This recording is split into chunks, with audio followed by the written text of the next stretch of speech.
ಎಲ್ರಿಗೂ ನಮಸ್ಕಾರ. ಇವತ್ತಿನ ಟಾಪಿಕ್ ಬಂದ್ಬಿಟ್ಟು ಸುಪ್ರೀಂ ಕೋರ್ಟ್. ಅಂದ್ರೆ ಸುಪ್ರೀಂ ಕೋರ್ಟ್ ಅಂದ್ರೆ ಹೇಳಿದ್ರಾಗ ಸರ್ವೋಚ್ಚ ನ್ಯಾಯಾಲಯ. ಈ ಒಂದು ಸರ್ವೋಚ್ಚ ನ್ಯಾಯಾಲಯದ ಬಗ್ಗೆ ಮುಂಬರ್ತಕ್ಕಂತಹ KS ಇರ್ಬೋದು, ಯಾವುದೇ ಎಕ್ಸಾಮ್ಸ್ಗೆ ಅತಿ ಮುಖ್ಯವಾಗಿ ತಿಳಿದುಕೊಂಡಿರ್ಲೇಬೇಕಾಗಿರ್ತಕ್ಕಂತಹ ಕೆಲವೊಂದು ವಿಷಯಗಳನ್ನ ನಾನು ಈ ವಿಡಿಯೋದಲ್ಲಿ ಎಕ್ಸ್ಪ್ಲೈನ್ ಮಾಡ್ತಾ ಇದ್ದೀನಿ. ಯಾರೆಲ್ಲ ನಮ್ಮ ಚಾನೆಲ್ ಅನ್ನ ಇನ್ನು ಸಬ್ಸ್ಕ್ರೈಬ್ ಮಾಡ್ಕೊಂಡಿಲ್ಲ, ಸಬ್ಸ್ಕ್ರೈಬ್ ಮಾಡ್ಕೊಳ್ಳಿ.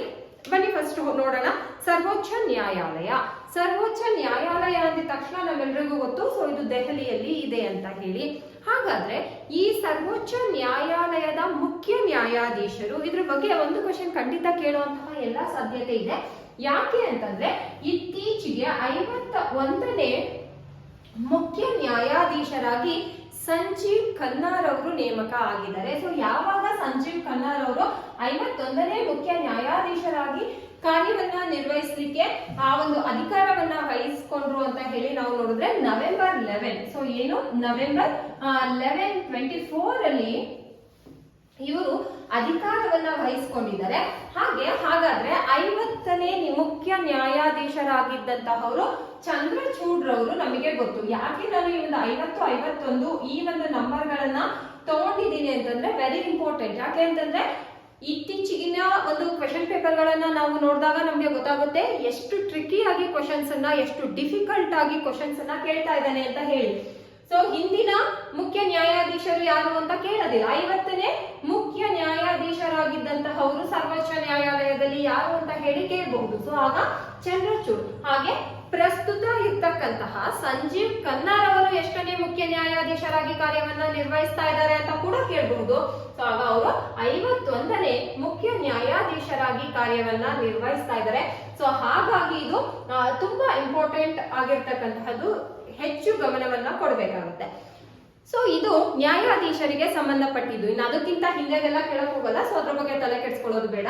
ಸೊ ಏನು 11/11/24 ಸಂಜೀವ್ ಖನ್ನಾರ್ ಅವರು 51ನೇ ಮುಖ್ಯ ನ್ಯಾಯಮೂರ್ತಿಯಾಗಿ ಕಾರ್ಯವನ್ನ ನಿರ್ವಹಿಸ್ತಾ ಇದ್ದಾರೆ, ಅಧಿಕಾರವನ್ನ ವಹಿಸಿಕೊಂಡಿದ್ದಾರೆ. 50ನೇ ಮುಖ್ಯ ನ್ಯಾಯಾಧೀಶರಾಗಿ ಇದ್ದಂತಹವರು ಚಂದ್ರಚೂಡ್ ರವರು. ಇದಿಷ್ಟನ್ನ ನಾವು ತಿಳ್ಕೊಂಡ್ರೆ ಸಾಕು.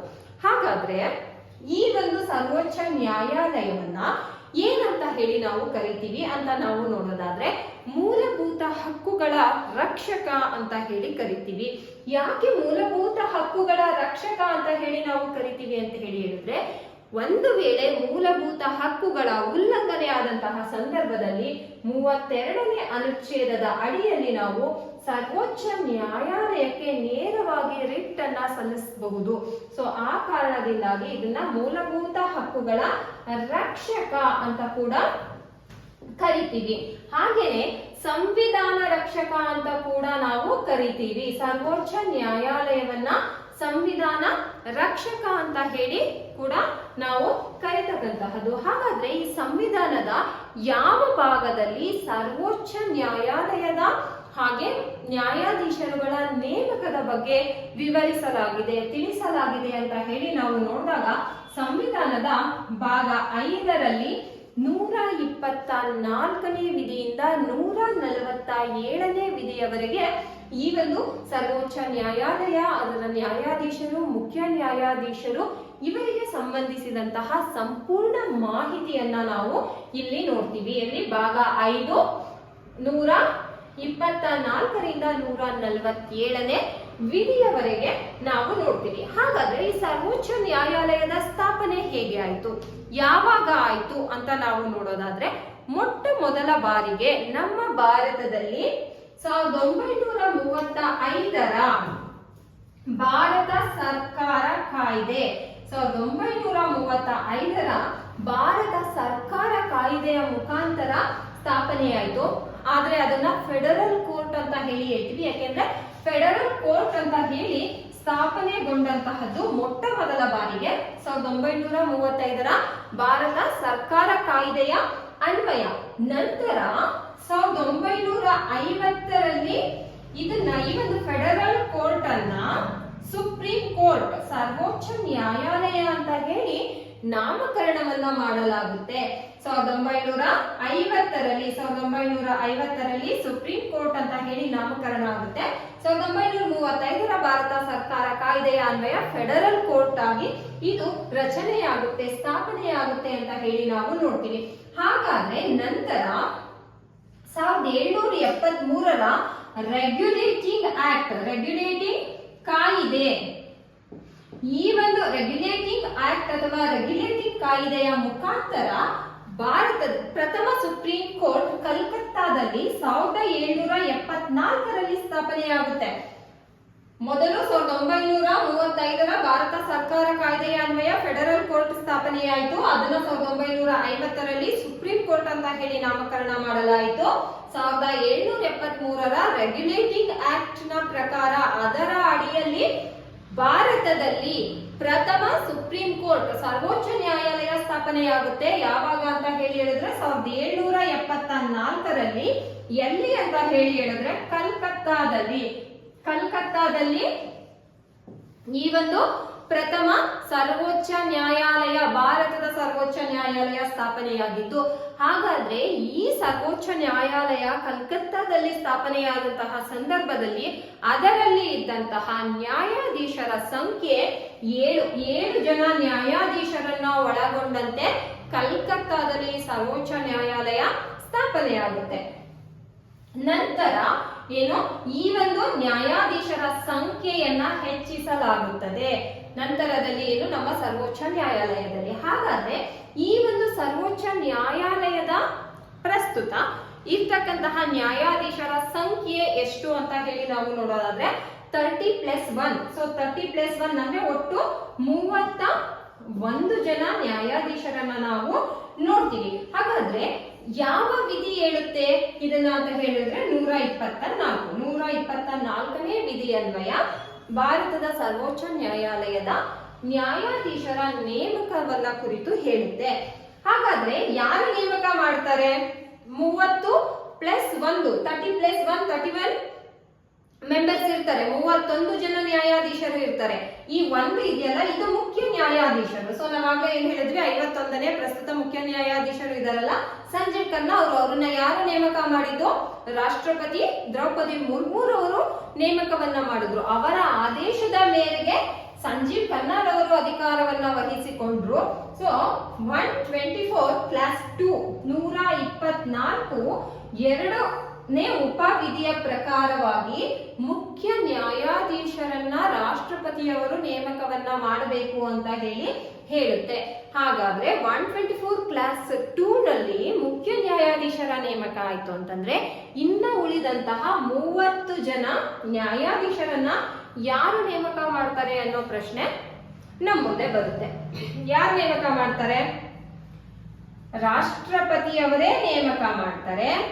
ಆದ್ರೆ ಈ ಮುಖ್ಯ ನ್ಯಾಯಾಧೀಶರು ಏನಿದಾರಲ್ಲ, ಇವರ ಸಲಹೆಯ ಮೇರೆಗೆ ಈ ನ್ಯಾಯಾಧೀಶರುಗಳನ್ನ, ಇತರ ನ್ಯಾಯಾಧೀಶರುಗಳನ್ನ ನೇಮಕವನ್ನ ಮಾಡಲಾಗುತ್ತದೆ ಅಂತ ಹೇಳಿ ನಾವು ನೋಡ್ತೀವಿ. ಹಾಗಾದ್ರೆ ಸುಪ್ರೀಂ ಕೋರ್ಟಿನ ಮುಖ್ಯ ನ್ಯಾಯಾಧೀಶರ ಅಧಿಕಾರಾವಧಿ ಎಷ್ಟು ವರ್ಷದವರೆಗೆ ಅವರು ಅಧಿಕಾರದಲ್ಲಿ ಇರ್ತಾರೆ ಅಂತ ಹೇಳಿದ್ರೆ, ಅವರಿಗೆ 65 ವರ್ಷ ವಯಸ್ಸಾಗುವವರೆಗೂ ಕೂಡ ಅಧಿಕಾರದಲ್ಲಿ ಇರ್ತಾರೆ. ಒಂದ್ ವೇಳೆ ಇಲ್ಲಪ್ಪ ಅವ್ರಿಗೆ ಇಷ್ಟ ಇಲ್ಲ, 65 ವರ್ಷದವರೆಗೂ ಮುಖ್ಯ ನ್ಯಾಯಾಧೀಶರಾಗಿ ಕಾರ್ಯನಿರ್ವಹಿಸಲಿಕ್ಕೆ ಇಷ್ಟ ಇಲ್ಲ, ಆಗ ಅವರು ರಾಜೀನಾಮೆಯನ್ನ ಕೊಡಬಹುದು. ಸೊ ಈ ರೆಸಿಗ್ನೇಷನ್ ಅನ್ನ ಹಾಗಾದ್ರೆ ಯಾರಿಗೆ ಕೊಡಬೇಕು? ಹೇಗೆ? ರಾಷ್ಟ್ರಪತಿಗಳಿಗೆ ಇವರು ಕೊಡ್ತಾರೆ. ಯಾರಿಗೆ ಕೊಡ್ತಾರೆ? ರಾಷ್ಟ್ರಪತಿಗಳಿಗೆ ಕೊಡ್ತಾರೆ. ಸೊ ಇದು ಅವರ ಅಧಿಕಾರಾವಧಿ ಬಂದು 65 ವರ್ಷ. 65 ವರ್ಷಕ್ಕಿಂತ ಮುಂಚೆ ಅವರು ಅವರ ಕಾರ್ಯದಿಂದ ಹಿಂಸರಿಬೇಕು ಅಂತಂದ್ರೆ ರಾಜೀನಾಮೆ ಕೊಡಬೇಕು, ಅದು ರಾಷ್ಟ್ರಪತಿಗೆ ಕೊಡಬೇಕು. ಇದು ಅವರ ಇಚ್ಛೆಗೆ ಅನುಗುಣವಾಗಿ. ಇಫ್ ಇನ್ ಕೇಸ್ ಆ ಒಂದು ಮುಖ್ಯ ನ್ಯಾಯಾಧೀಶರು ಯಾವುದೋ ದುರ್ವರ್ತನೆಯಲ್ಲಿ ತೊಡಗಿದ್ದಾರೆ, ಅಥವಾ ಭ್ರಷ್ಟಾಚಾರದಲ್ಲಿ ತೊಡಗಿದ್ದಾರೆ, ಅಥವಾ ಅವರ ವೃತ್ತಿಯಲ್ಲಿ ಅವರ ಕಾರ್ಯಲೋಪ ಆಗಿದೆ, ಕರ್ತವ್ಯ ಲೋಪ ಆಗಿದೆ ಅಂತ ಹೇಳಿದಾಗ ಅವರನ್ನ ತೆಗೆದು ಹಾಕೋದು ಅಥವಾ ವಜಾಗೊಳಿಸೋದು, ಅದನ್ನ ಪದಚ್ಯುತಿಗೊಳಿಸೋದು ಅಂತ ಹೇಳ್ತೀವಿ. ಹಾಗಾದ್ರೆ ಯಾರು ಪದಚ್ಯುತಿಯನ್ನ ಗೊಳಿಸಬಹುದು ಅಂತ ಹೇಳಿ ನಾವು ನೋಡೋದಾದ್ರೆ, ಯಾವ ಪ್ರಕ್ರಿಯೆಯ ಮೂಲಕ ಅವರನ್ನ ತೆಗೆದು ಹಾಕಬಹುದು ಅಂತ ಹೇಳಿದ್ರೆ ಮಹಾಭಿಯೋಗದ ಮುಖಾಂತರನೇ ತೆಗೆದು ಹಾಕ್ಬೇಕು. ಸುಮ್ನೆ ಇಲ್ಲ ನೀವು ಮುಖ್ಯ ನ್ಯಾಯಾಧೀಶರಾಗಿ ಇರ್ಲಿಕ್ಕಾಗಲ್ಲ ಅಥವಾ ನೀವು ರಾಜೀನಾಮೆ ಕೊಡಿ ಅಂತ ಕೇಳಲಿಕ್ಕೆ ಬರಲ್ಲ. ಸೊ ಏನು ಅವರನ್ನ ಮಹಾಭಿಯೋಗದ ಮೂಲಕ ಅವರನ್ನ ಪದಚ್ಯುತಿಗೊಳಿಸಬೇಕಾಗುತ್ತೆ.